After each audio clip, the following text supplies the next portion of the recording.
महाप्रयाण हुआ, जो भी और दैहिक कृत्य है सब पूरे निर्वाह किए।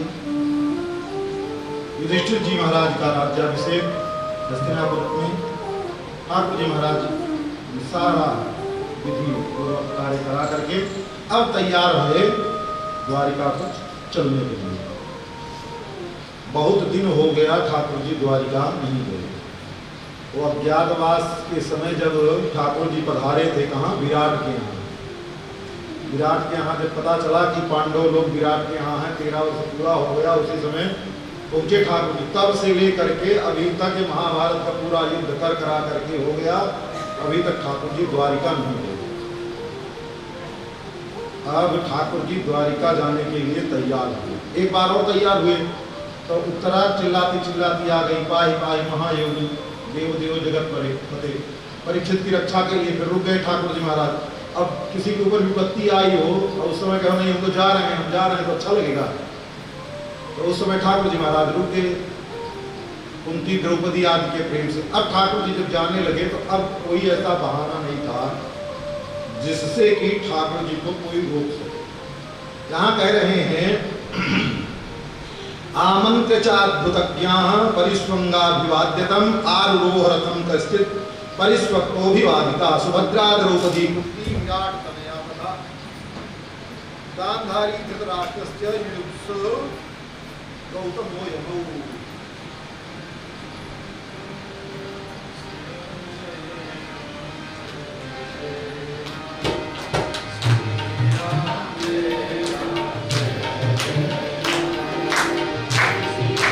ठाकुर जी का जाना अच्छा फील हो रहा है। तो ठाकुर जी महाराज देखिए यहाँ कहते हैं सुभद्रा द्रौपदी कुंती विराट तनया तथा गांधारी धृतराष्ट्रस्य युयुत्सुर गौतमो यमः ब्रकोदरस् धूम्यश्च स्त्रियो या मत्स्यसुतादयः नासेहि विमुह्यन्त्यो विरहं सारण धूमनः। ठाकुर जी महाराज जा रहे हैं, अब इनका विरह, ठाकुर जी के जाने का विरह कोई सहन नहीं कर पा रहा। जैसे जब गोपियों को छोड़ करके ब्रज से, गोपियों को प्रेम तो अति है, उसके प्रेम का वर्णन नहीं किया जाता, तो कल्पना करिए लगभग वैसे ही यहाँ से छोड़ करके ठाकुर जी जा रहे हैं तो सब जो है करुणा से भर गए, सबके नेत्र से अश्रु प्रपात हो रहा है।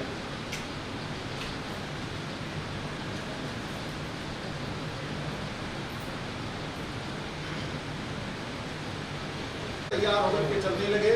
पर ये सब इतने दिन से ठाकुर जी के साथ, देखो कल्पना करो, जो एक क्षण भी ठाकुर जी का दर्शन कर लिया उसके हृदय में ठाकुर जी के प्रति कितनी प्रीति हो जाती है। जिसके साथ ठाकुर जी खेल रहे हैं, बैठ रहे हैं, उठ रहे हैं, बैठ रहे हैं, उनसे समय बिता रहे हैं, वो ठाकुर जी से जब दूर होंगे तो उनके हृदय में कितनी पीड़ा होगी। कोई ठाकुर जी को जाने देना नहीं चाहता, पर ठाकुर जी का तो जो घर है तो द्वारिका है, ठाकुर जी को द्वारिका जाना ही है। सब ठाकुर जी के साथ में जो सात्यकी और उद्धव आदि थे, उद्धवा सात्यकिश्चैव भजने परमात्मदेव की रमाणा कुस्मयी रेजे मधुमती पर, ये सब रथ पर बैठ गए। ठाकुर जी के साथ में कोई पंखा चल रहा है, कोई चमर ले लिया है, कोई ठाकुर जी के सब मित्रगण बैठ करके और ठाकुर जी महाराज सबसे विदा ले करके किसी को गले लगाए, किसी को अभिवादन दिए, छोटे थे उनके मस्तक पर हाथ रखा। सबको जैसे जैसे जिसका अभिवादन करना था वैसे अभिवादन, जाकी रही भावना जैसी ठाकुर जी महाराज ने वैसे ही सबका अभिवादन करके और वहां से विदा हुए। अब देखो कहाँ से जा रहे हैं ठाकुर जी, सोचो कथा तो समझो। द्वारिका से चले जा रहे हैं, यहाँ से जा रहे हैं, हस्तिनापुर कहाँ है, लगभग मेरठ जो है गंगा जी का किनारा है, यहाँ से लेकर के ठाकुर जी को कहाँ तक जाना है, द्वारिका।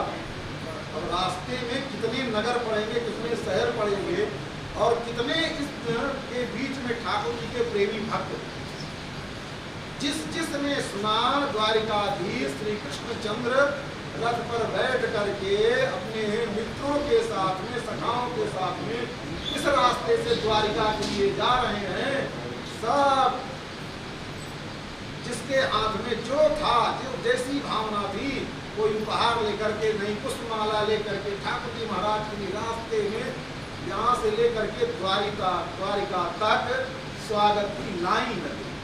ठाकुर जी महाराज का रथ तेजी से वेग से चल ही नहीं पा रहा। ठाकुर जी को तो राम तो कहते हैं ना, राम ही केवल प्रेम दिया, और जो प्रेम से परिपूरित भक्त हैं उन सब भक्तों के अभिवादन को स्वीकार करते करते पूरा वर्णन है।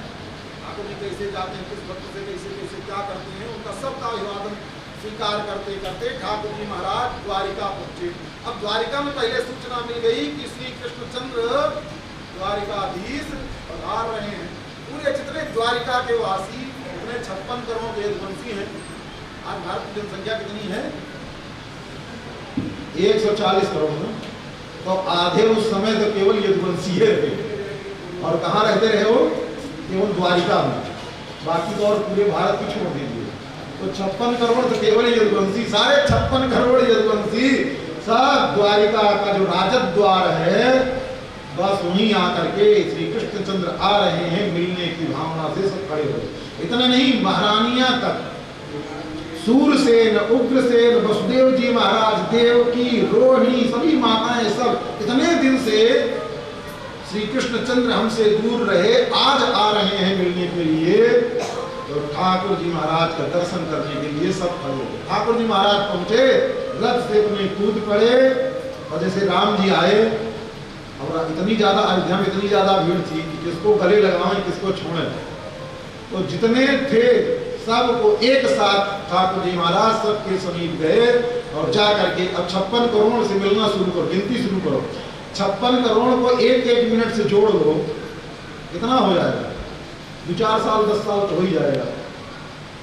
अगर एक लोगों से ऐसे मिले, कुछ मूर्खानंद लोग ठाकुर जी पर आक्षेप करते हैं कि ठाकुर जी महाराज के 16 सहस्र 108 हजार पत्नियां रही। भैया ठाकुर जी समर्थ हैं, सो रही पहलवान तू भी 16,108 रख ले, और एक पत्नी के पास एक दिन रहे, 16 साल में एक पत्नी का नंबर आएगा। कितने दिन में? 16 साल में। तो क्या करेगी पत्नी? उठा के बुलाई तुम्हारे गला काट देगी। तो ये सब ठाकुर जी की लीलाएं हैं। ठाकुर जी की लीलाओं पर किसी प्रकार का कोई हमको आप कोई नहीं, नारद जी को भी हो गया, आगे कथा आएगी, नारद जी को भी शंका हो गई। तो ठाकुर जी की लीलाएं हैं। और देखो, चाहे गोपियां हैं,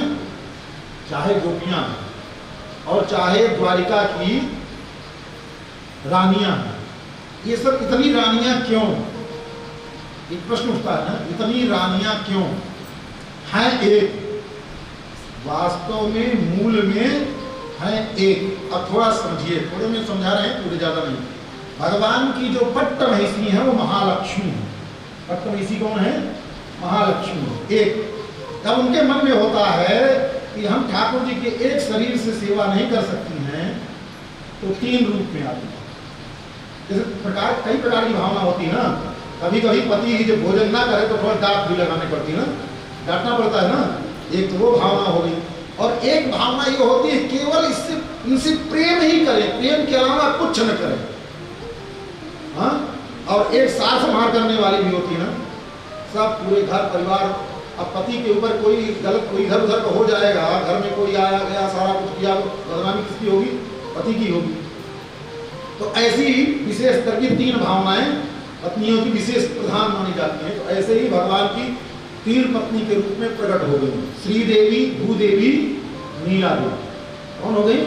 श्रीदेवी, भूदेवी, नीला देवी। भूदेवी वो हैं जो भगवान पर भी आज्ञा देती, नहीं महाराज ऐसा मत करो, आप ऐसा नहीं करोगे, तो भगवान के ऊपर भी शासन करने के लिए। श्री जी हैं वो पट्ट में इसी हैं, सब संभालती हैं। नीला देवी जो हैं वो बस केवल एकमात्र, नीला कौन है? एकमात्र, केवल जो पत्नी की जो भावना होती है, केवल पति के प्रति प्रगाढ़ प्रेम जो हृदय में होता है, उसकी जो पूर्ण स्वरूपा है वो है नीला देवी, जिसको राधा जी कहते हैं ना। राधा जी इन्हीं नीला देवी, चाहे नीला देवी चाहे राधा देवी। इसलिए राधा जी के जीवन में केवल प्रेम है, प्रेम के अलावा कुछ नहीं है।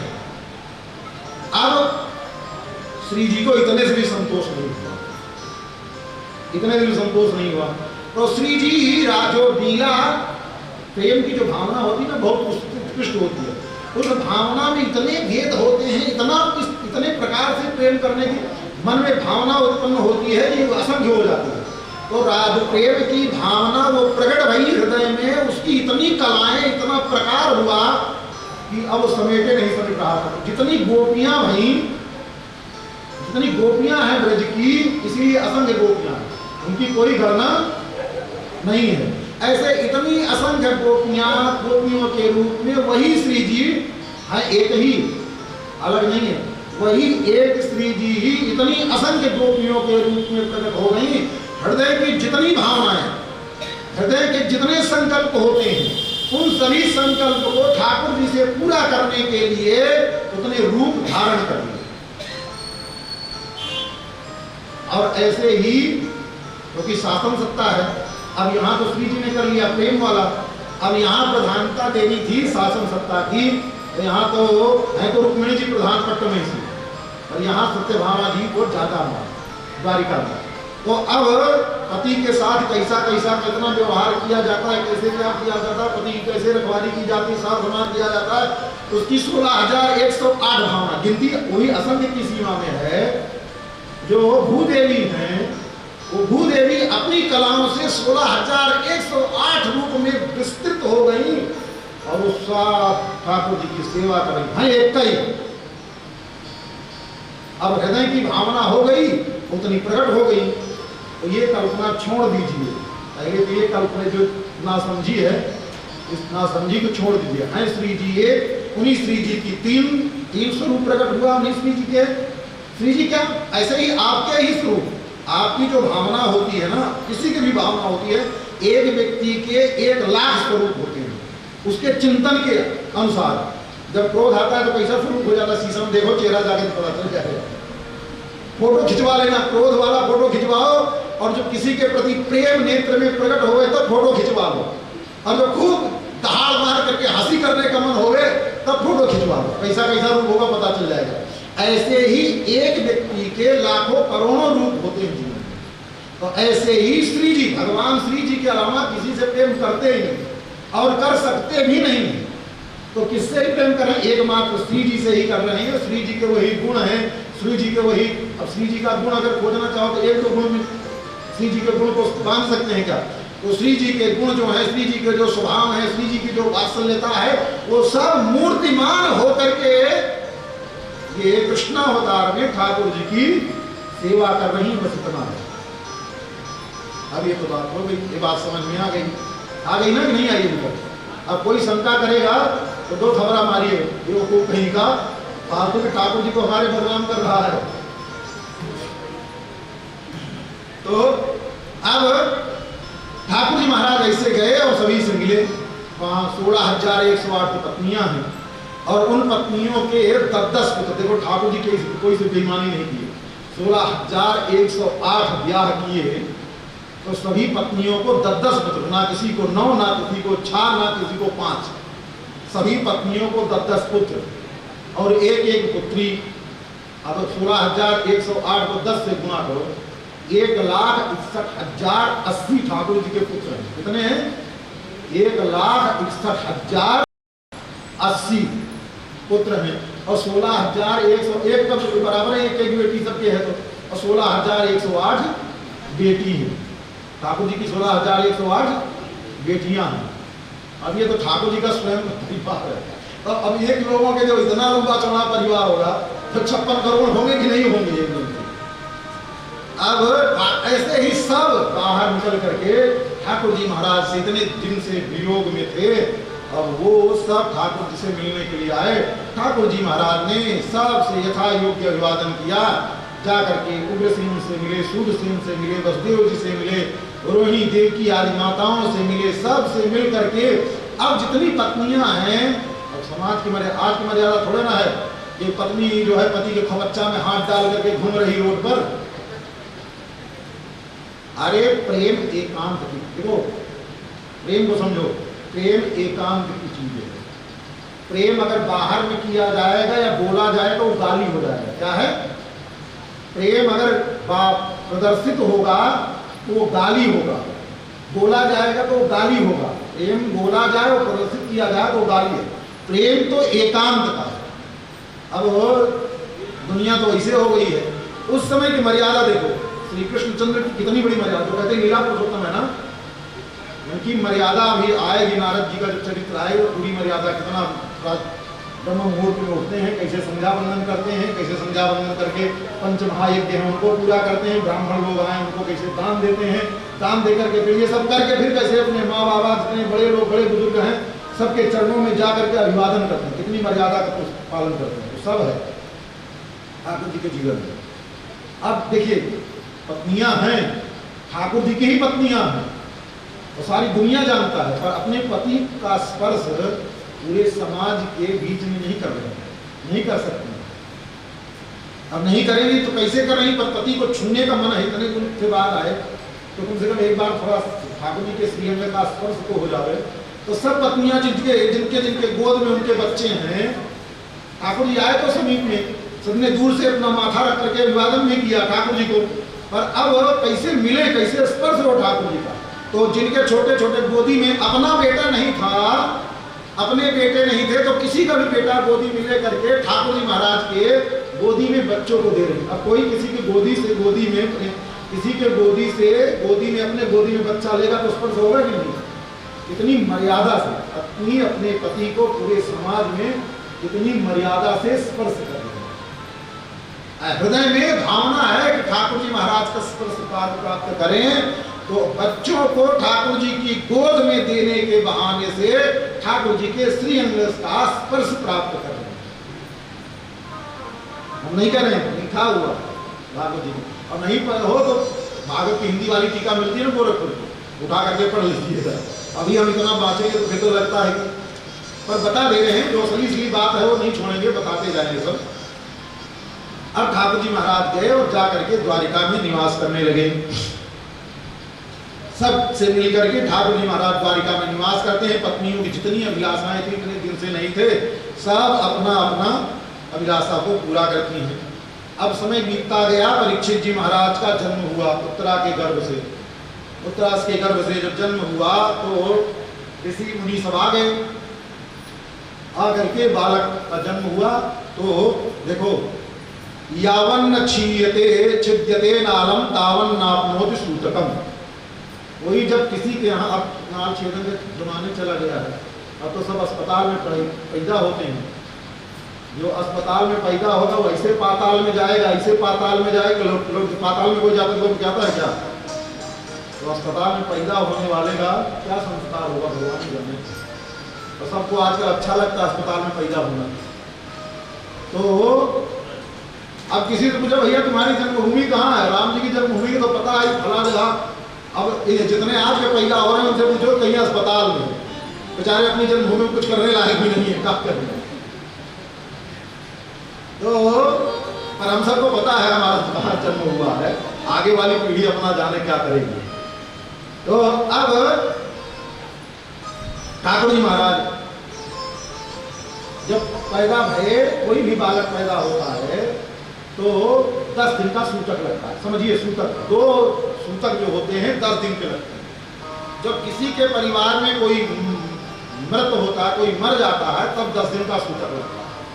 10 दिन तक सूतक लगता है तो न वो कोई को स्पर्श करेगा, और अगर कोई किसी को स्पर्श कर लेगा तो जो उसको छुएगा उसको नहाना पड़ेगा। और जिसके यहाँ सूतक लगा है 10 दिन तक वो खाएगा नहीं, उसके यहाँ कुछ पनियो नहीं पिएगा उनके यहाँ, और खा पी भी लेता है तो अब वो भी 10 दिन तक का सूतक छू लिया तो 1 दिन नहा धो लेगा तो सूतक खत्म हो जाएगा।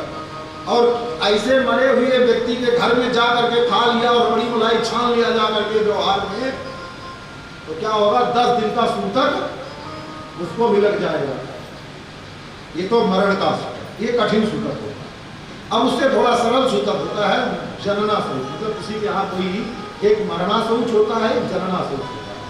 अब कोई किसी के यहाँ पैदा हो गया तब अशुद्धि, उसमें भी यही अशुद्धि, और उतना कठिन नहीं है, थोड़ा सामान्य होता है, इतना ज़्यादा 10 दिन तक रहेगा, कोई पानी वानी नहीं पिएगा, कितना दान देना चाहोगे नहीं देंगे।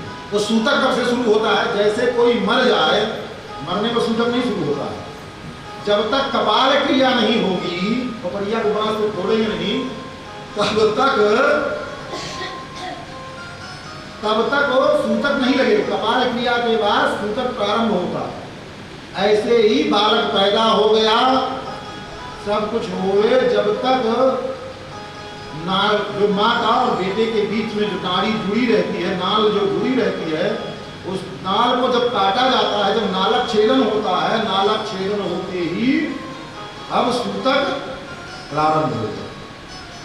अब कोई न दान लेगा, न कुछ लेगा, न हाथ का पानी पिएगा, न स्पर्श करेगा, सूतक आ जाएगा। हाँ, इस नालक छेदन के बालक का जन्म तो हो गया और नालक छेदन नहीं हुआ है। अब इस समय में जो जितना दान कर सके वो करे, नियम नालक छेदन से पूर्व में जितना दान कर। बाबानंद बाबा करते हैं, जब लाला का जन्म होगा सुनेंगे, इतनी कथाएं सुनी होंगी। क्यों दान करते हैं? सब दान ले रहे आकर के, क्योंकि अभी नालक छेदन नहीं हुआ। नालक छेदन हो जाएगा तो फिर केवल कोई दान नहीं लेगा। तो उस समय खूब दान दो, ब्राह्मणों को बुला करके सारा दान दक्षिणा सब दो। तो उस समय के दान देने का मतलब क्या होगा? उस समय का दिया हुआ जो दान होगा नालक छेदन के पहले, वो बालक के इसी जन्म में वो मिलेगा। और सब जो किया दिया धर्म कर्म है, वो तो पता नहीं किसी जन्म में कब जाकर के मिलेगा, उसका कोई निश्चय नहीं है। आगे भी जो करेगा, बाद में भी उसके नाम का जब आप जन्मदिन मनाएंगे, दान करेंगे, ये करेंगे, चाहे जो करेगा, भविष्य में उस कर्म का फल कब मिलेगा कोई भरोसा नहीं।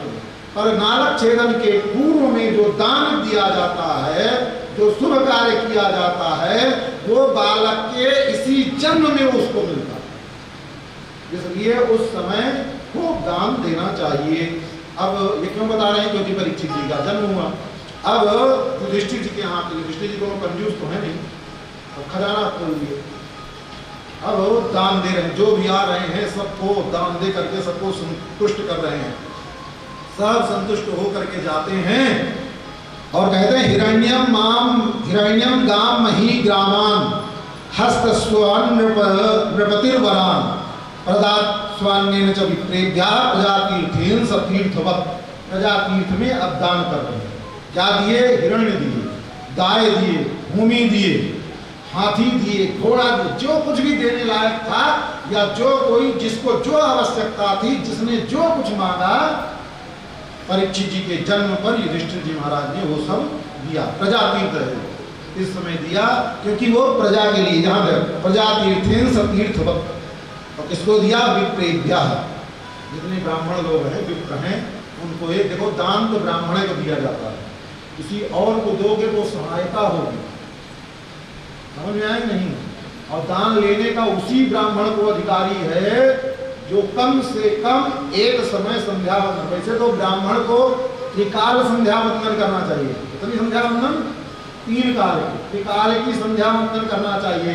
प्रातः सूर्योदय से पहले और सायंकाल को सूर्यास्त से पहले। सुबह में सूर्योदय से पहले और सायंकाल को, और कम से कम 2 तो करना ही चाहिए, और 1 मध्याह्न के समय में। ये 3 संध्या होती है। नहीं कोई ब्राह्मण करता है तो एक काल की अगर संध्या करता है, तब उस ब्राह्मण को दान लेने का अधिकार है। अन्यथा कोई ब्राह्मण दान लेगा तो उसका विनाश निश्चित हो। ब्राह्मण, और आप देंगे भी तो दान नहीं होगा। ऐसे ब्राह्मण के अलावा किसी को दान दिए तो वो दान नहीं होगा। काशी की बात है, काशी के राजा के मन में आया बात कि हम जो है अपने बराबर सोने की मूर्ति बनवा करके स्वर्ण प्रतिमा दान करें। अब भाई राजा लोग थे उस समय, और आज से 500-600 वर्ष पूर्व की बात है, जब स्वामी जी महाराज विराजते, वल्लभाचार्य जी के काल की बात घटना है। अब तब का शरीर आज से कल्पना करो तो 100-200 किलो वजन तो रहा ही होगा। 200 किलो 150 किलो सोने की मूर्ति बनाई गई। अब उसको दान देना है तो काशी में हल्ला हो गया, भैया राजा सोने की मूर्ति दान करेंगे, अब कौन दान लेगा? भैया इतना सोना कौन नहीं लेना चाहेगा? मुफ्त तो किसी को मिले, 200 किलो सोना मना करेगा क्या? तो सोना काटता थोड़ा नहीं किसी को, सब पहुंच गए जितने लोग थे, भीड़ लग गई। बोले भैया कौन दान लेगा? तो बोले भाई शुरू करो। अब जो दान लेने के लिए जावे संकल्प लेवे। हाँ, ऐसे दान देना नहीं, दान बिना संकल्प के नहीं होता है। किसी को भी दान को तो पहले संकल्प करो, नाम गोत्र सब उसके नाम गोत्र तो विमाम संपदे बाद में, और नहीं तो मतलब नहीं कुछ दान का। ऐसे जब दान करने के लिए गए, संकल्प लिया राजा ने, अपने हाथ में जल लिया, अक्षत लिया, कुशा लिया, और ये सब ले करके जल, अक्षत, पुष्प और पुष्प ये सब ले करके जब संकल्प करना प्रारंभ किया, विष्णु विष्णु श्रीमद् भगवतो महापुरुष से विष्णु आज्ञा प्रवर्तमान से जब इसे शुरू हुआ, तो अब जब नाम उच्चारण किया जिस ब्राह्मण को देना है, तो उस ब्राह्मण के सामने जो मूर्ति थी ना सोने वाली, उस मूर्ति का हाथ उठ करके खड़ा हो गया। उस ब्राह्मण के सामने ऐसे उंगली दिखाई, तो बेचारा ब्राह्मण तो डर गया। अभी दान नहीं लिए, ये मूर्ति सोने की मूर्ति का हाथ चलने लगे। बोले ना बाबा ये दान, अरे सबसे ज्यादा प्यारा प्राण होता है, और दान लिए नहीं, अब वही उंगली दिखा रहा है डांट सही के, और ले लिए तो खानदान के नाश हो गया, तो काहे के लिए हम दान लेंगे? दूसरे ने कहा हम लेते हैं, हमको देख के उठाते। पहले तो एक बार में तो शंका भाई, जितने के पास जाते हैं जो जाता है वो सब के लिए एक उंगली उठ करके खड़ी होती है। अब काशी को कर लगा ना भाई, ये क्यों ऐसा क्यों हो रहा है, कहीं विनाश तो न हो जाए। पहले लोग अधर्म से डरते थे, ये क्यों हो रहा है? पहले लोग अधर्म से डरते थे, अब लोगों को डर नहीं लगता है। अब पूरी काशी में हल्ला मच गया, भैया राजा स्वर्ण प्रतिमा का दान कर रहे हैं और ब्राह्मण कोई दान लेने लायक नहीं बचा। तो ये तो ब्राह्मण की बेइज्जती है। अब कुछ लोग पूछते हैं, पंडित जी लोग आते हैं, महाराज हमको श्राद्ध खाना चाहिए कि नहीं खाना चाहिए? उनसे कहते हैं भैया पंडित जी श्राद्ध नहीं खाएंगे, तो झाड़ू लगाने वाला जाकर खाएगा। अरे श्राद्ध में ब्राह्मण को ही खिलाना लिखा है, ब्राह्मण ही खाएगा, कोई और दूसरा नहीं खाएगा। ब्राह्मण को श्राद्ध में जाकर के खाना है, धर्म है, लेकिन मर्यादा पूर्वक खाना। जो ब्राह्मण खाते हैं श्राद्ध में, उनको जब निमंत्रण आवे तो प्रातः काल से लेकर के जब तक यजमान के यहाँ खिलाया न जाए जल भी नहीं ग्रहण करना। जब पूरा संतुष्टि पूर्वक खिला देवे और संतुष्ट हो जाए, और खिलाने वाले का भी बहुत बड़ा नियम है, वो कथा सुनाएंगे आगे चल करके। खिलाते जो खिलाता है उसको क्या करना चाहिए, वो ब्राह्मण को संतुष्ट करके भेजना। 100 रुपया जेब से निकाले और ब्राह्मण को दे दिया, हो गया पंडित जी को अपने यहाँ श्राद्ध में खिलाएंगे, तो ब्राह्मण को खिलाना नहीं हुआ। और फिर ब्राह्मण उसके यहाँ अन्न खा ले और आवे संध्या गायत्री जप करे, 1000 गायत्री जप करे तो ठीक है, नहीं तो कम से कम 1 माला जप कर ले। और उतना ही ना होवे तो कम से कम बोलिए पर 12 बार, और उतना नहीं तो 8 ही बार जब कर लेवे, तब उसको श्राद्ध में खाने से उसका विनाश नहीं, ब्राह्मण का विनाश नहीं हुआ। नहीं तो ऐसे मनमानी करने से ब्राह्मण का ही सारा विनाश शुरू हो जाएगा।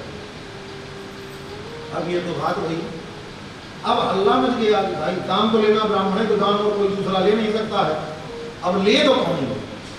तो उस समय सब जानते थे कि वल्लभाचार्य महाराज अवतारी पुरुष हैं, अग्नि के अवतार हैं, वैश्वानर के अंश से अवतरित हुए हैं।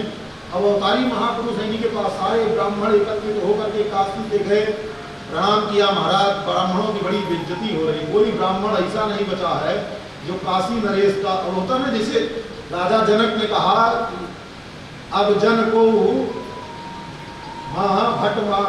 भटमानी और वीर विहीन मही में जाने को, वैसे काशी नरेश ने कह दिया कि लगता है काशी में कोई ब्राह्मण नहीं बचा है जो हमारा दिया हुआ दान ले सके। तो ब्राह्मणों की बेइज्जती ना है, जैसे छतरी के समान में कह दिया कि जो है कोई छतरी ऐसा नहीं बचा है, तो इसे ब्राह्मण की बेइज्जती हो गई। सब लोग गए और जा करके वल्लभाचार्य से निवेदन किया, बोले चलो ठीक है। वल्लभाचार्य ने कहा चलो ठीक है चलते हैं। अब गए, जा करके संकल्प शुरू हुआ। जैसे ही संकल्प शुरू हुआ तो वैसे उस मूर्ति का एक हाथ की एक उंगली खड़ी हुई और उसने दिखाया। जब एक उंगली दिखाया तो वल्लभाचार्य ने 3 उंगली ऐसे दिखा दी। जब उसने एक उंगली दिखाया तो वल्लभाचार्य ने 3 उंगली दिखा दी, तो उसका हाथ अपने आप नीचे गिर गया। हाथ नीचे गया और संकल्प ले लिया, और संकल्प ले करके बोले भैया हम किसी का दान वान तो लेते नहीं है, ब्राह्मणों की इज्जत बचाने के लिए आप सबने कहा आ जाइए, जितने ब्राह्मण लोग हैं सब दानी लेने के लिए आए हैं, और कोई बेचारा काहे को निराश होकर के जाए, एक एक तोला 2-2 तोला जितना जिसको मिले इस सोने की प्रतिमा का जो है सब आपस में बांट दीजिए। बोले महाराज बांटेंगे तो बाद में, पहले ये निर्णय करो कि वो एक उंगली उठाई तो आपने 3 क्यों दिखाया।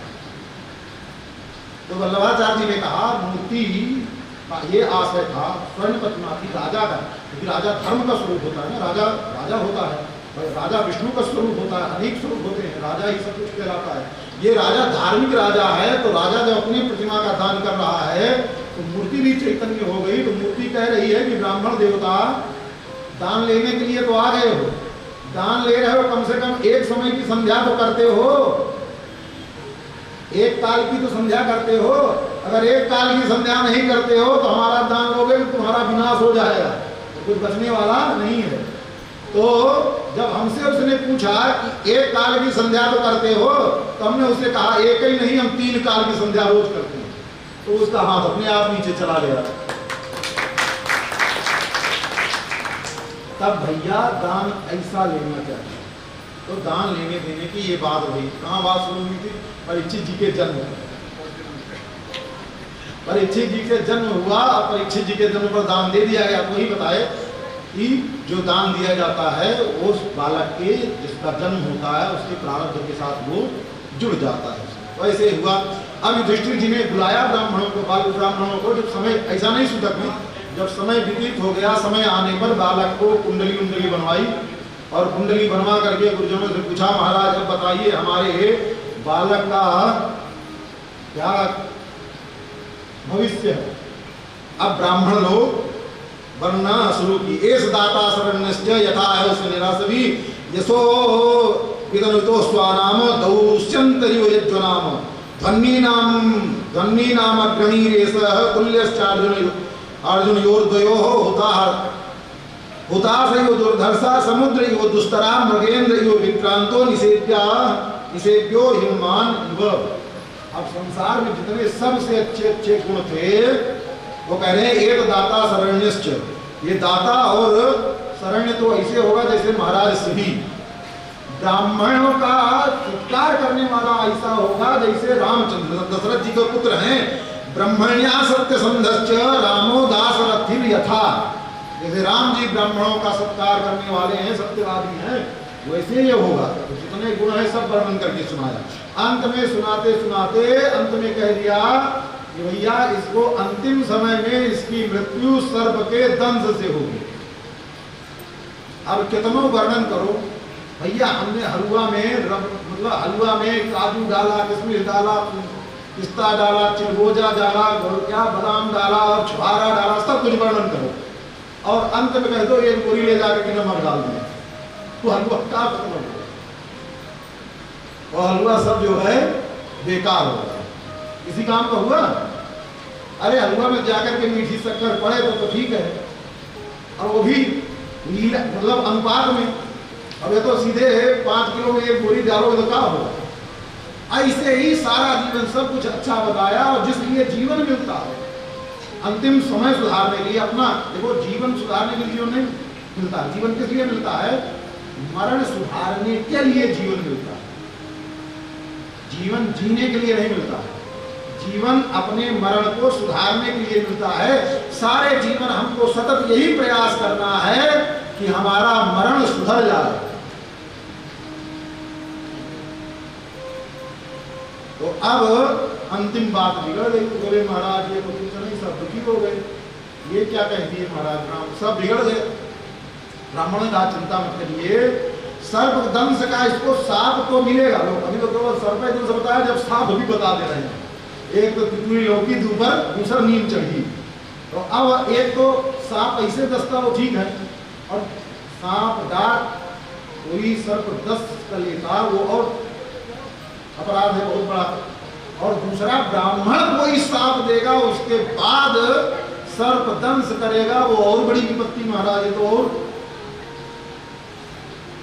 बोले तब क्या होगा? बोले महाराज कोई बात चिंता करने की बात नहीं है। एक बहुत बड़े महर्षि आएंगे और उनके तेजो में तपोमय स्वरूप से आपके बालक का कल्याण हो जाएगा, सीधे भगवत धाम अंत में जाएगा। इतना जब भगवत धाम जाएगा तब प्रसन्न हो गए। भाई कितनों विपत्ति आवे, अंतिम लक्ष्य भगवत धाम जाना, चाहे सांप काटे, चाहे पीछी, चाहे गोजर, लेकिन अंत में भगवान का धाम मिल रहा है, तो अंतिम लक्ष्य की पूर्ति हो रही है। बस युधिष्ठिर जी प्रसन्न हो गए और प्रसन्न होकर के ब्राह्मणों को बहुत दान दक्षिणा दे करके विदा किया। अब ऐसे ही कालक्रम से समय व्यतीत होता रहा। अब बार बार अर्जुन हस्तिनापुर में रहते तो हैं पर मन नहीं लगता, बार बार द्वारिका चले जाते हैं। कोई काम तो नहीं, यज्ञ अश्वमेध यज्ञ आदमी कराए भगवान आकर के, अनेक अश्वमेध यज्ञ कराया, सब कुछ करा करके अब जब खाली समय हो गया तो बार बार दौड़ करके द्वारिका ही चले जाते हैं। एक बार द्वारिका गए थे, बहुत दिन हुआ, लौट करके नहीं आए तो युधिष्ठिर जी दुखी हो गए। एक समय की बात है जब सब लोग, इनका यज्ञ भी पूरा हो गया, उसके पश्चात एक दिन युधिष्ठिर जी के यहाँ श्री विदुर जी महाराज का, विदुर जी आए और आकर के मिले, बहुत प्रसन्न हुए। युधिष्ठिर पांडव आदि प्रसन्न हुए, प्रसन्न होकर के, अब कथा इनकी वर्णन करेंगे तो बहुत बढ़ेगी, प्रसन्न हो गए। काका जी से मिल करके सारी हाल समाचार पूछा कि तीर्थ में गए, कहाँ कैसा रहा, सब कुछ वर्णन करके बताया। और अंत में बोले भैया कौन कौन बचा, कौन कौन, बोले बता दिया कौन कौन रहा, तो केवल कौरवों में गांधारी और धृतराष्ट्र बचे थे। तो मिलने के लिए विदुर जी गए हुए थे, कहीं दूसरी जगह नहीं, वहीं रहते हैं। और जितने स्वागत सत्कार, जितना प्रेम से दुर्योधन रखता था उसके 100 गुना अधिक रखते हैं। जब युधिष्ठिर से जब मिलने के लिए विदुर जी गए धृतराष्ट्र बड़ी पसंद हुई, अपने भाई आया हुआ भाई कितने दिन से जो नहीं मिला था उसको गले से लगा करके और रुदन कर दिया। और फिर उसके बाद खुशी हो गए आंसू करके, भैया अब आ गए, अब हमारा सब ठीक हो जाएगा। विदुर जी ने पूछा आप सकुशल तो हैं, कोई कठिनाई तो नहीं है? प्रसन्नता में आकर के धृतराष्ट्र ने कहा भैया हम बहुत प्रसन्न हैं, युधिष्ठिर तो हमारी ऐसी सेवा करता है जैसे दुर्योधन भी नहीं करता था। युधिष्ठिर से हम अत्यंत प्रसन्न हैं। अब विदुर जी को आ गया गुस्सा। विदुर जी ने कहा हाँ, भीमा परिजितम पिंडम आदत्ते गृहपाल, आपको जो खाने के लिए आकर के देता है ना, जो आपके 100 बेटों को मारा है वही भीम के द्वारा ले आकर के दिया हुआ अन्न को तुम खाते हो। जैसे गृहपाल मतलब जैसे कुत्ते गृहपाल मतलब कुत्ता, जैसे कुत्ते को कोई ले आकर के खाना दे देता है, वैसे भीम ले आकर के दे देता है और उसको खा करके संतुष्ट हो जाते हो और बहुत प्रसन्न हो रहे हो। शर्म नहीं आती? यहां रह के लाज नहीं लगती? जिन पांडवों के प्रति आपने इतनी दुर्संधि की है, जितने के साथ इतना दुराचार, अत्याचार, अनाचार किया, क्या ऐसा कर्म बचा था जो नहीं किया पांडवों के प्रति? उनके साथ रह करके खाने में, उनके साथ रहने में शर्म नहीं आती? आपको लाज नहीं आती? जब इतना कुछ कहा तो बेचारे भैया क्या करें, हम तो नेत्र के अंधे हैं। बोले अभी तक तो आप नेत्र के भी अंधे थे, अभी तक तो नेत्र के अंधे थे, अब तो आपकी बुद्धि भी मारी गई, अब आप तो सर्वथा अंधे हो गए। तो अब क्या करें, हमारी बुद्धि भी काम नहीं करती। तो विदुर जी ने कहा ऐसा करो, अब ये हस्तिनापुर छोड़ो। अभी भी आपको लगता है, आपके मन में है भावना, अभी भी आपको लगता है कि किसी दिन युधिष्ठिर अपने माथे से उनको उठाएगा और हमारे माथे पर ले आकर के रख देगा और हमको सिंहासन पर बैठा देगा। अभी भी आपकी लालसा खत्म नहीं भई है। अब इसको छोड़िए, आपका अंतिम समय आ गया है, जीवन को बर्बाद कर दिया है, कम से कम मरण को सुधार लो। बहुत दुखी हुए। बोले भैया ठीक है, कल हम युधिष्ठिर से बता करके जहां तुम ले चलोगे हम वहां चलेंगे। बोले हाँ, कल युधिष्ठिर आएगा, उससे बताओगे कि भैया हम तुम्हारे यहाँ नहीं रहेंगे, हम घर द्वार छोड़ करके जा रहे हैं, तो पाँव पकड़ देगा, रोने लगेगा, अरे ताऊ जी ऐसा क्या हो गया हमसे, बड़ा कौन सेवा में त्रुटि रह गई, किसी ने कुछ कहा क्या, किसी ने कोई गलती की क्या, कौन सी बात भाई जो आप हमको छोड़ करके जा रहे हो, संसार क्या कहेगा हमको। कि महाभारत के युद्ध में जिसके 100 बेटे मारे गए, उस ऐसे बूढ़े असहाय को भी अपने यहाँ युधिष्ठिर नहीं रख सका। कौन? धर्मराज युधिष्ठिर।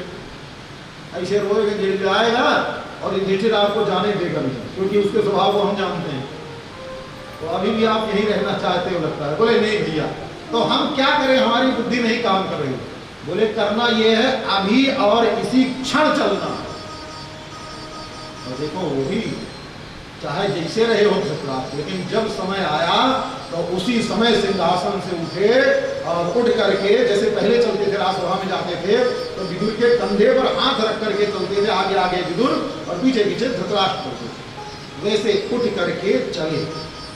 जैसे उठ करके चले तो थोड़ी दूर ही चले थे कि एक सुपरिचित हस्त आकर के धृतराष्ट्र के कंधे पर पड़ा। देवी गांधारी आप?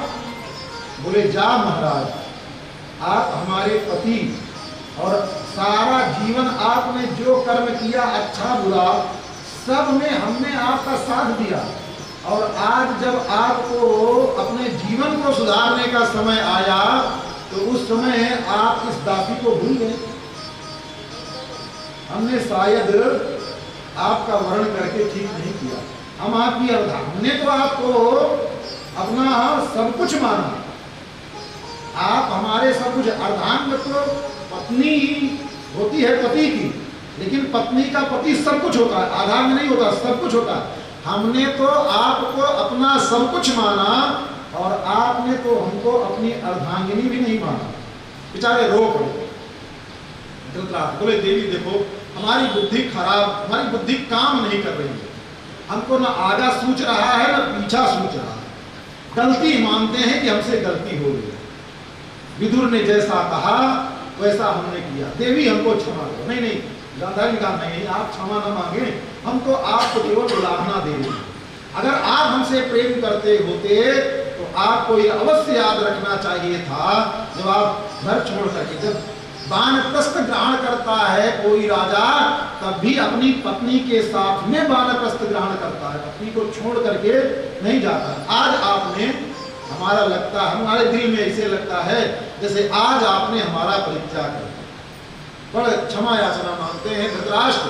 और बस फिर कंधे पर एक धृतराष्ट्र का हाथ विदुर के कंधे पर और धृतराष्ट्र के कंधे पर हाथ गांधारी का, और रात्रि के मध्यरात्रि में ही वहां से निकल गया हस्तिनापुर। अब मेरठ से कल्पना करो कितना दूर है, कितना दूर है हरिद्वार। रात्रि में अगर चलना चाहे तो पहुंच जाएगा, कोई ज्यादा नहीं है। वहां से सीधे निकल करके पहुंच गए हरिद्वार, विदुर जी महाराज ले लेकर के। प्रातः काल का समय हुआ, उसी समय संजय आए, देखा यहाँ तो ही नहीं है, महल में गए धृतराष्ट्र, कोई दिखा नहीं। उसी समय नियम था प्रातः काल गांधारी जी को और धृतराष्ट्र को प्रणाम करने के लिए अपने भाइयों के साथ में युधिष्ठिर नित्य प्रति आते। प्रातः काल आकर के देखा तो कोई नहीं दिखा। संजय से पूछा, पता ही नहीं चला महाराज, हम जब आए तो यहाँ महल खाली, कोई नहीं था। बोले कहाँ गए, बूढ़े हैं, अंधे हैं, कहाँ गए होंगे, कैसे क्या हो गया। दुखी हो गए और रुदन कर उठे।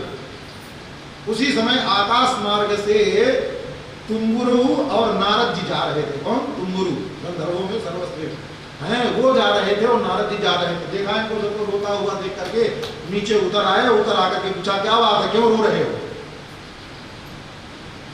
बोले महाराज हमारे बड़े पिताजी रहे, वो हम को छोड़ करके कहाँ गए और उठा करके ले गया, क्या हो गया, दोनों को दिखता नहीं है, वैसे किस परिस्थिति में होंगे। इसी बातों को सोच करके, इन्हीं बातों को सोच करके हम दुखी हो रहे हैं, रो रहे हैं। बोले अच्छा रोना बंद करो। अब नारद जी कहे तो रोना बंद कर दिए। मैं बता रहा हूं कहां है, देखो विदुर के साथ में तुम्हारे ज्येष्ठ पिता धृतराष्ट्र अपनी पत्नी गांधारी के इस समय हरिद्वार में पहुंच चुके हैं। वहां कुटिया बना करके निवास कर रहे हैं कुटिया में, और आज कुटिया में रहेंगे। प्रथम जो उन्होंने योग की क्रियाएं सीखी हैं उनको पुनः उज्जीवित करेंगे, और उज्जीवित करके आज के 7वें दिन जिस कुटिया में बैठे रहेंगे, स्वतः योग के द्वारा योगाग्नि प्रकट होगी, और उसी योगाग्नि में धृतराष्ट्र और गांधारी जल करके भस्म हो जाएंगे। और ध्यान रहे, तुमको पता बता रहे हैं, इसका मतलब यहाँ से रथ पर बैठ करके अभी जाओ और उनको ले करके आने की जरूरत नहीं है। क्यों नहीं है? क्योंकि तुम्हारे भी मरने का समय आ गया है, तुम्हारा भी समय आ गया है। जल्दी से जल्दी जो कुछ करना है वो कर लो, नहीं तो फिर बाकी रह गया तो कुछ कर नहीं पाओगे। तो किसी से ऐसा कहे दो कि तुम्हारे भी मरने का समय आएगा तो जाए किसी को लेने के लिए, वो पहले अपने बटोरेगा, क्या करेगा। अब युधिष्ठिर जी सबको छोड़ छाड़ करके लग गए, क्या करें क्या ना करें। सबको बुलाया और बुला करके सबसे पहले परीक्षित जी महाराज का राज्याभिषेक कर दिया।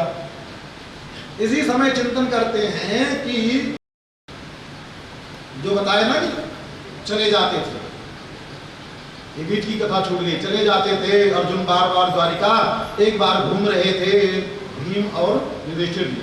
रास्ते में अनेक प्रकार के उनको उपद्रव दिखे। उन उपद्रवों को देख करके उनको लगा कि पता नहीं क्या विपत्ति आने वाली है। उसी समय अर्जुन आ गए। अर्जुन से पूछा, क्या हुआ? ये तुम्हारा मुख म्लान क्यों है? तुम्हारा तेज कहाँ नष्ट हो गया? ऐसे लग रहा है जैसे ब्रह्महत्या का पाप लगा हो। कोई आया हुआ तुमसे कुछ मांगा और उस मांगने वाले का तुमने कहीं अनादर तो नहीं कर दिया? ऐसे अनेक जितने बड़े बड़े पाप होते हैं उन पापों को गिनाया, कहीं तुम्हारे अगम्या का गमन तो नहीं हो गया किसी का? ये जितने पाप होते हैं सबको गिनाने के पश्चात अब अंत में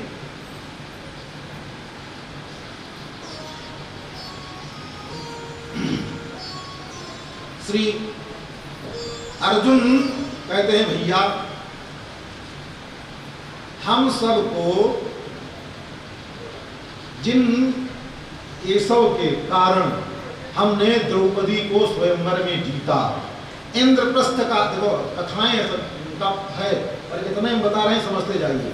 जिन द्रौपदी को, पहले तो हम सब लाक्षागृह से जिनकी कृपा से बचे, फिर द्रौपदी की प्राप्ति जिससे किए, फिर इंद्रप्रस्थ को बताया, फिर जिनकी कृपा से अनेक राजा, जरासंध आदि जैसे राजाओं को मार करके राजसूय यज्ञ किया,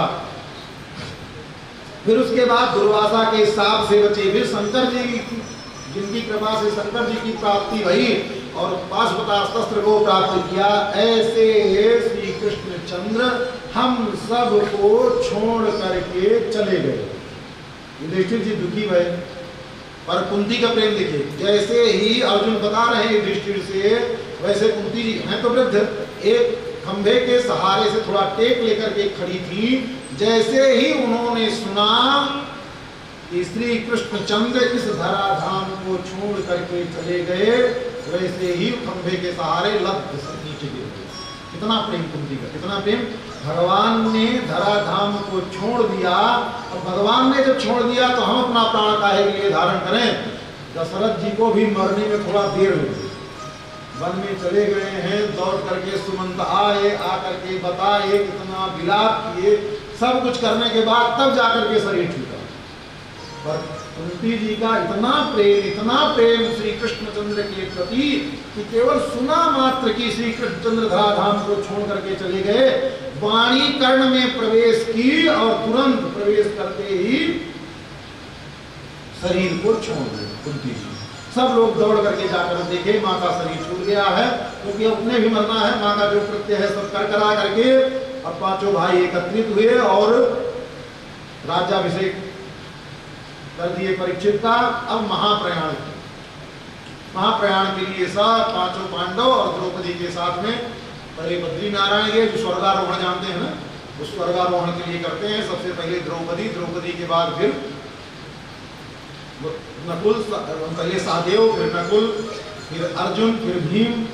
युधिष्ठिर जी महाराज का केवल एक अंगूठा गला, उसके बाद युधिष्ठिर जी महाराज के लिए स्वर्ग से, वैकुंठ से नहीं, विमान आया। पर कहाँ से? लोग कई जगह जाते हैं, सबके जाने के लिए अलग जगह है। तो आज युधिष्ठिर जी के लिए स्वर्ग से विमान आया, उसी विमान में बैठ करके युधिष्ठिर जी महाराज गए। अब श्री परीक्षित जी महाराज राजा हो गए, तो परीक्षित जी महाराज ने भी अपना राज्य बड़ी कुशलता से किया। कहते हैं इन्होंने 3 अश्वमेध यज्ञ किए।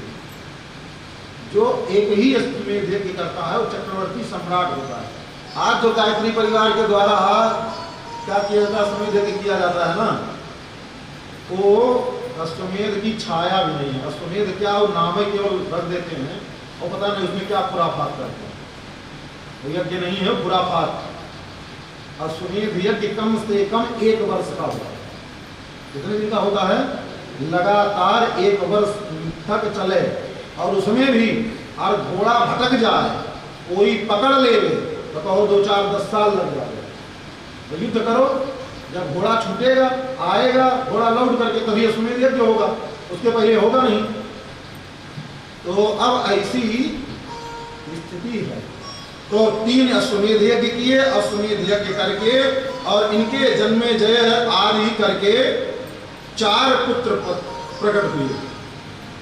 जन्मे जय, श्रुतसेन, उग्रसेन, भीमसेन और ये करके 4 पुत्र, और इरावती नाम की एक कन्या परीक्षित जी के ये संतान।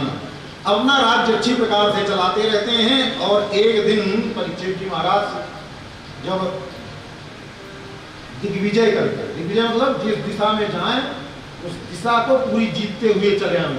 एक राजा को नहीं, दिग्विजय, उस दिशा में जितनी दूर तक जाने का रास्ता है वहां सब राजाओं को जीत करके लौट करके आए, उसको बोलते हैं दिग्विजय। दिग्विजय करके आ रहे थे, रास्ते में एक बहुत बड़ा अधर्म दिखाई दिया। कोई एक काला कलूटा पुरुष है और गाय समीप में है, एक वृषभ भी है, और उस वृषभ को वो डंडे से प्रहार कर रहा है। दूर से देख रहे हैं। कहते तस्यैव वर्तमानस्य है पूर्वेशाम वृत्तिमन् महाम नाति दूरो क्लाश्चर्यम यदासीत तन्निबोध में धर्मापदैकेन चरण भिक्षयाम लभ्यताम प्रक्षति स्वमश्रुवदनाम वित्साम्यु मातरम। अब वो मार रहा है और वो जो वृषभ है एक ही पांव, 3 पांव उसके टूट चुके हैं, एक पांव बचा है, चल नहीं पा रहा। उसके बाद भी वो काला कलूटा पुरुष उस पर प्रहार कर रहा है। और फिर अश्रु बदना होकर के जो गाय है साथ में वो पूछ रही है, कच्चित भद्रे नमायमात्मनस्ते भिक्षायासि म्लायतेस मुखेन। हे वृषभ, तुम क्यों चिंता में पड़े हो? क्या तुमको ये जो पुरुष प्रहार कर रहा है इसलिए दुखी हो, या तुम्हारे 3 पैर टूट चुके हैं, 1 पैर बचे हैं इसलिए? पादे नूनम सोचसी मई का पादम, अगर पांव टूट गया है, 1 पांव बचा है, इसलिए तो तुम दुखी नहीं हो। क्या कारण है तुम्हारे दुखी होने का? अब यहाँ वो सब वर्णन करता है। देखो, कोई किसी को करता नहीं है, कोई किसी के लिए कुछ करता नहीं है।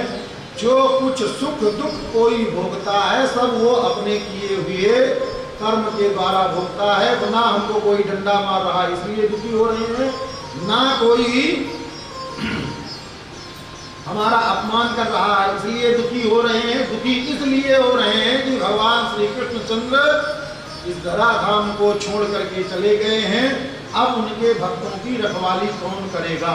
इस बात को सोच करके हम चिंतित हो रहे हैं। भूमि ने कहा उस समय,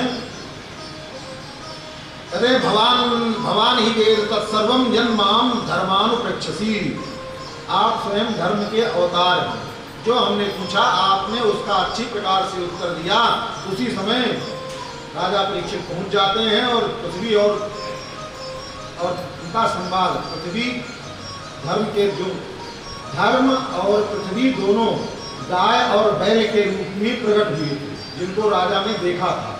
अब पृथ्वी का और धर्म का संवाद सुन करके परीक्षित जी महाराज उनके समीप गए और जाकर के कहा, आप चिंता मत करो, अभी मैं पांडव वंश में उत्पन्न अभिमन्यु का पुत्र, अर्जुन का पौत्र, आपके ऊपर कोई शासन करने वाला आ नहीं सकता। और हमारे राज्य में कोई इस प्रकार से अधर्म करे ये संभव नहीं है। अपने धनुष पर बाण चढ़ा करके उसको मारने के लिए उद्यत है। उसी समय वो चरणों में गिर पड़ा, महाराज क्षमा करो। बोले तुम अधर्म कर रहे थे और तुम हमारे राज्य से निकल जाओ। बोले महाराज, जहाँ सूर्योदय होता है और जहाँ सूर्यास्त होता है वहां तक जहां भी देख रहे हैं सब जगह आप धनुष पर बाण चढ़ा करके हमारा पीछा करते हुए दिखाई दे रहे हैं। अब हम कहां जाएं? हमारे भी रहने की कोई जगह आप बताइए। उसी समय राजा परीक्षित ने उनसे कहा, ठीक है, अब कोई शरण में आ जावे, चरण पकड़ लेवे, महाराज हमको भी रहने के लिए जगह दो। जब आपका पूरा राज्य है तो आपके राज्य में हम भी हैं, तो आपकी प्रजा हम भी हैं। जिसने कहा, कलयुग ने कहा, हम भी आपकी प्रजा हैं। तो अच्छी प्रजा हो चाहे बुरी प्रजा हो, कैसी भी प्रजा हो, तो राजा का कर्तव्य तो सभी प्रजा का पालन करना होता है ना। हम आपकी प्रजा हैं तो कम से कम आप हमको सुधार लो, राजा का कर्तव्य। देखो और एक बात समझ लो, जो प्रजा पाप करती है उस प्रजा का पाप का आधा भाग राजा को भोगना पड़ता है। इसीलिए राजा का कर्तव्य होता है कि अपनी प्रजा को धार्मिक धर्म के मार्ग पर चलने वाला प्रजा को बनावे। पर प्रजा पाप करेगी तो होगा, पर राजा पुण्य करेगा तो प्रजा को। तो ऐसे ही प्रजा अगर पाप करेगी तो राजा को पाप मिलेगा, प्रजा पाप करेगी तो राजा को मिलेगा, पर प्रजा पुण्य करेगी तो नहीं मिलेगा। ऐसे ही पूरा स्वरूप, जैसे पत्नी है, पत्नी अगर पाप करेगी तो आधा पाप पति को मिलेगा, पर पति पुण्य करेगा तो आधा पुण्य पत्नी को मिल जाएगा। पर पति पाप करेगा तो पत्नी को आधा नहीं मिलेगा, और पति पाप करेगा तो पत्नी को मिलेगा, बोले नहीं मिलेगा, पति को ही भोगना पड़ेगा। ये शास्त्र का नियम है। इसीलिए जैसे राजा का है ना, जैसे राजा है, पति का मतलब होता है, राजा में भी तो कहते हैं ना भूपति, इसका है भूपति, भू मतलब पूरी पृथ्वी का स्वामी है। ऐसे ही पत्नी का भी होता है क्या, पति। तो ऐसे ही राजा अगर पुण्य करेगा तो प्रजा को मिल जाएगा, पर प्रजा का पुण्य किया हुआ राजा को नहीं मिलेगा, ठीक है। पर प्रजा का किया हुआ पाप राजा को मिल जाएगा, पर राजा का किया हुआ पाप प्रजा नहीं भोगेगी, वो राजे को भोगना पड़ेगा। अब जब परीक्षित जी ने ऐसा कहा तो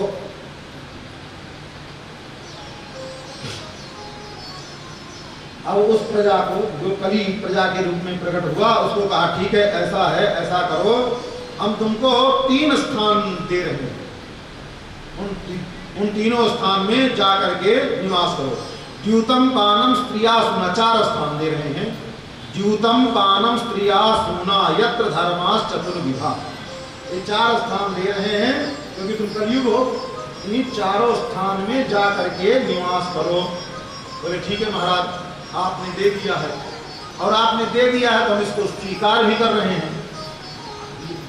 कोई दिया है, मांगने पर दिया है। अब कहावत है ना कि दान के बछिया का दांत नहीं देखा जाता है।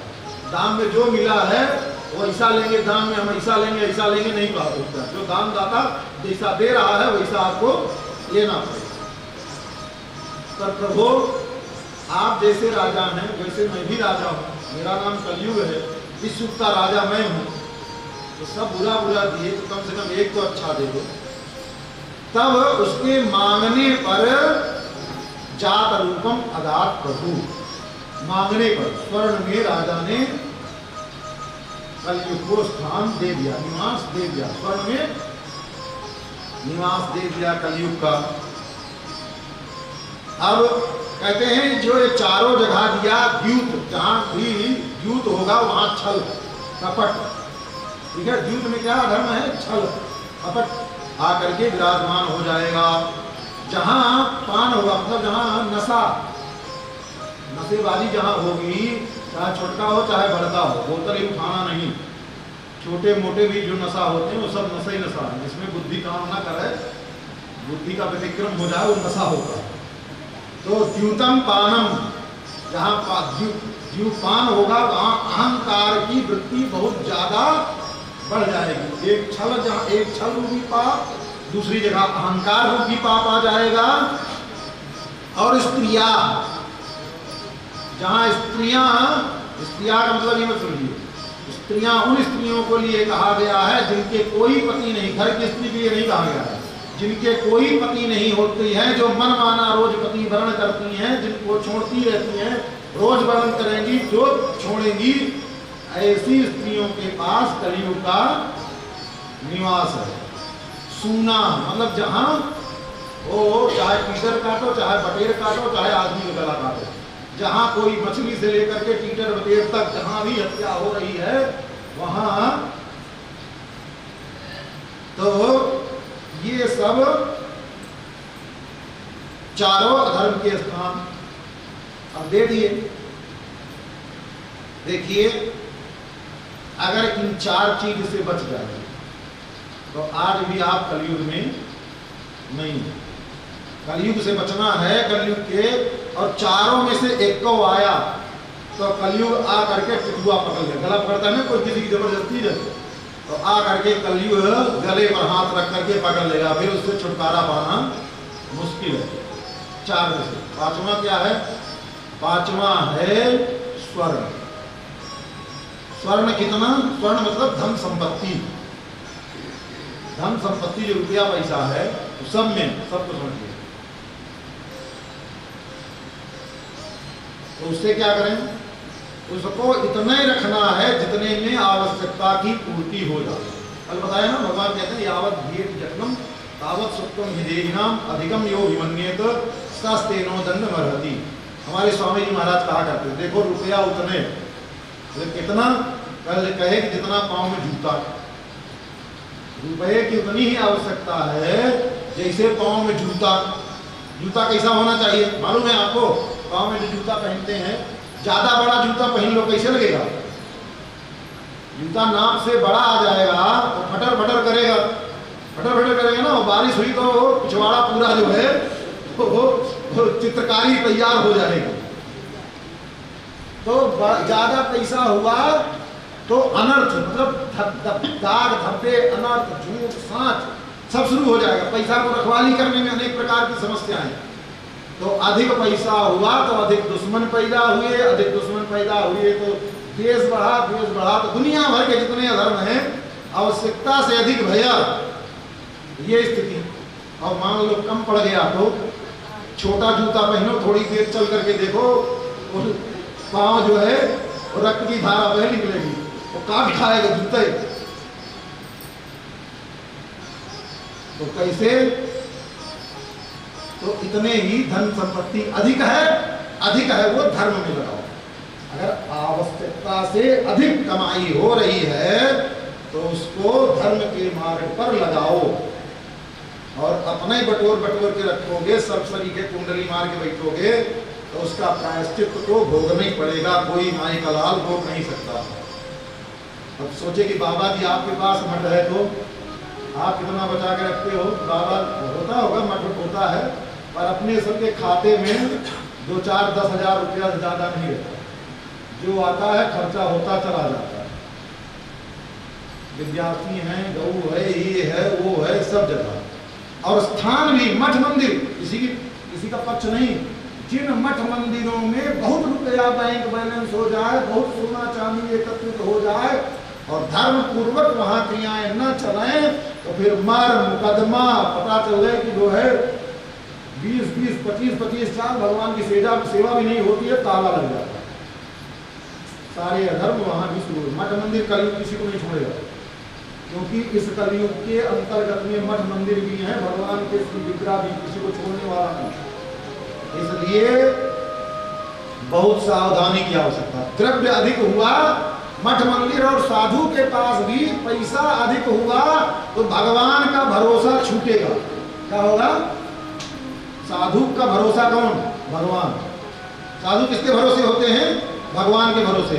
अगर पैसा आ गया तो भगवान का भरोसा छूटा और दोनों झगड़ा हुआ तो देखो 1 लाख रुपया अभी घूम देंगे, जेल में सारी जिंदगी चक्की चुकवाएंगे। ऐसे बोलेंगे। भगवान का भरोसा छोड़ करके रुपए से सारा खुराफात शुरू, लेन देन सारा चक्कर शुरू। और जब पैसा नहीं रहेगा तो मेरा नहीं रहे, कोई अपमान भी कर देगा तो भैया ठीक है, करना हो कर लो, जो करना है भगवान सब देख रहे हैं। ये स्थिति संपत्ति उतनी ही आवश्यकता है जितना जूता शरीर में जितना जूते की जरूरत है ना, उतना ही संपत्ति। अब यहाँ ऐसा नहीं, बड़े बड़े राजा लोग जो थे, रघु जी जब राज्य करते थे, जो राम जी के पितामह हैं, वो राजा थे, पर उनकी जो पर्सनल संपत्ति थी, आप कभी आकर के देखो, कहने की बात नहीं कर रहे, कभी आकर के वृंदावन देखो, रंग जी का मंदिर देखा है ना, सोने खंभा वाला मंदिर, सोने खंभा वाला मंदिर देखा है ना, इतना कुछ है। और कभी आप स्वामी जी का घर जाकर के देख लीजिए, तो जो 50,000 रुपया महीना भी कमाता होगा ना, और स्वामी जी जिस चौकी पर सोते हैं, तो स्वामी जी बैठे हुए सामने, आज भी स्वामी जी के घर में जो घर है ना, उसमें पता नहीं 5-7 साल हो गया होगा, चूना भी नहीं लगा, ऐसे झड़ रहा। तो इतने बड़े संपत्ति में रह करके निर्लिप्त, 20 साल से कुछ नहीं हुआ, कल्पना करिए, चूना भी नहीं लगा है। आप कभी जा करके बता रहे, कभी जा करके देखिए, इतने बड़े मतलब रह करके, और सब कुछ लोग आकर के 1000-500 जो चढ़ा भी जाते हैं चरणों में, वो भी 10-20 जो बड़े नोट नहीं रखते हैं अपने पास, नियम है, जो बड़ा नोट कोई 100-50,000 चढ़ा कर गया तो उसको मंदिर में दे भैया भगवान के लिए, ज्यादा नोट, और जो छोटे 10-20 रहते हैं उनको रख लेते हैं, क्योंकि भाई जीवन यापन तो सबको करना है। बड़े, अब इसमें क्या रहस्य है, देखो, जो बड़ा पैसा, ज्यादा पैसा कोई चढ़ाता है, तो ज्यादा पैसा वाला धर्म से नहीं आता, ज्यादा पैसा धर्म से कमाया नहीं जा सकता है, और 10 गांठ जो चढ़ाता है गरीब चढ़ाता है बेचारा। अब बेचारा गरीब अपने गांव में खेती किया, खेती करके अनाज पैदा किया, मेहनत पैदा करके, अब धर्म कर्म करने के लिए अनाज पानी बेच करके आया, अब उसमें से 10 रुपया गुरु जी के चरणों में चढ़ा रहा है, तो शुद्ध 10 रुपया क्या है, एकदम शुद्ध और पवित्र है, उससे अपना जीवन यापन करेंगे तो अपनी बुद्धि ठीक रहेगी, और नहीं जैसा खावे अन्न